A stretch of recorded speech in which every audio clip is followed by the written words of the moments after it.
önemli bir dönemden geçiyoruz. Önemli bir dönemden geçerken sorumluluklarımızın farkındayız. Etrafımızdaki coğrafyada neler olduğunu biliyoruz. Bunların Türkiye'yi hangi ölçekte ilgilendirdiğini de biliyoruz. Yeni güvenlik konseptimizin ve anlayışımızın nasıl bir zeminde oluştuğunu da sizler de bizler de defalarca paylaştık. Ama bildiğimiz önemli bir şey daha var ki o da şu: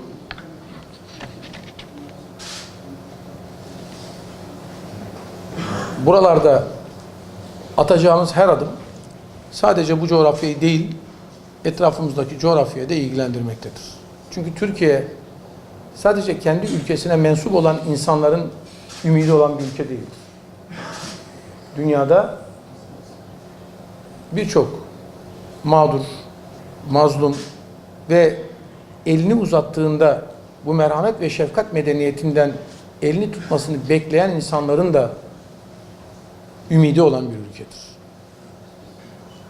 Buradaki güvenlik anlayışımızı sadece askeri, polisiye bir güvenlik tedbirleri manzumesi olarak alınmasını istemeyiz.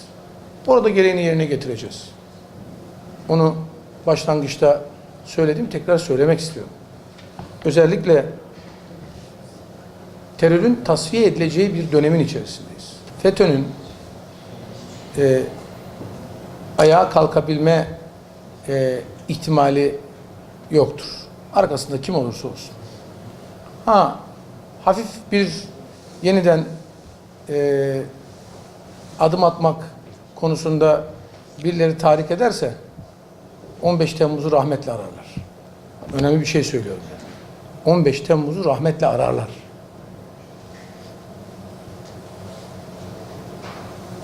El yumruğunu yemeyen kendi yumruğunu balyoz zannedermiş.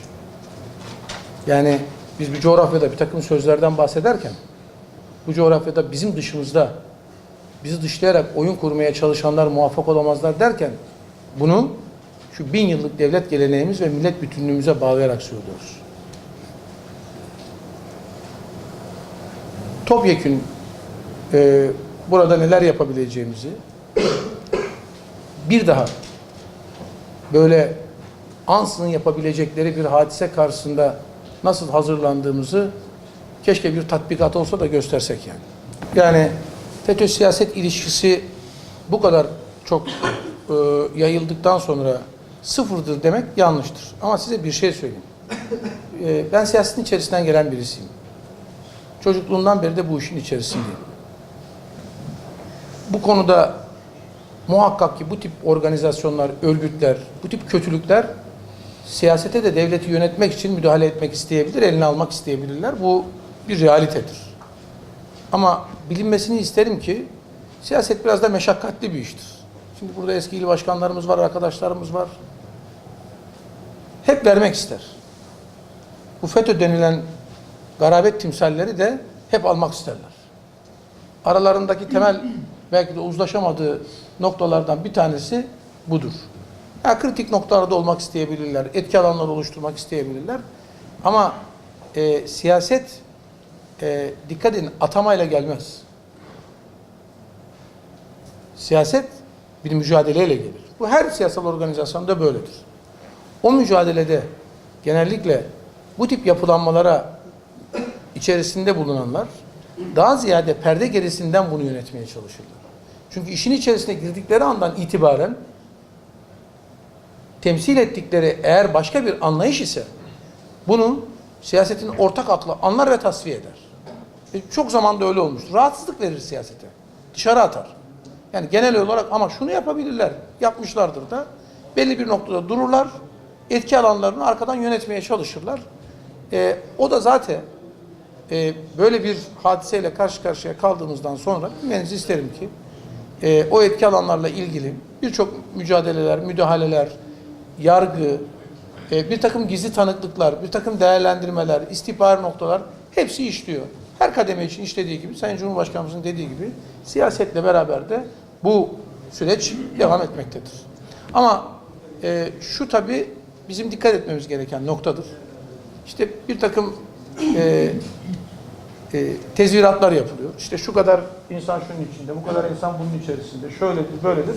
Bunların tezvirat olduğunu, bugün kararlı duran bir siyaset mekanizmasının kararlılık duruşuna halel getirmek için yapıldığını da bir şekilde size söylemek isterim. Biz onların hepsini görüyoruz. Her şeyde cevap vermiyoruz. Sebebi de şu, yani cevap verdiğimiz andan itibaren bunu muhatap almış olacağız ve gerçekliği ve gerçekliği olmadığı üzerinden bir değerlendirme yapmış olacağız. Biz işimize bakıyoruz ama kararlılığımız şudur. Bu işin içerisinde kim olursa olsun bunu tasfiye etmek ve bu terör örgütünü bir daha muadillerinin çıkamayacağı şekilde tarihin karanlığına gömmektir. Şeyimiz odur.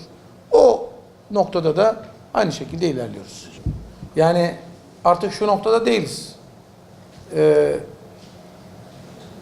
Oradan gerekli saldırıları yapacaklar.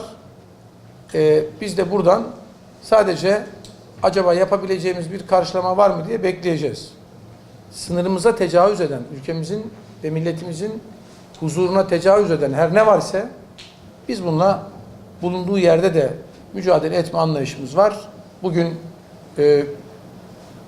hükümetimizin bütün üyeleri, Sayın Başbakanımız, Cumhurbaşkanımız, bizler sadece şunu söylüyorum. Bizim kimsenin toprağında gözümüz yok. Ama bizim toprağımıza ve huzurumuza göz dikenlere karşı da duracak halimiz söz konusu değildir.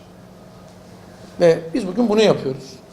Bu hem bir ülkenin kendini koruma hakkına ait bir şeydir. Hem de insanlığın temel anlayışı olan bir müdafaa hakkına ait bir süreçtir.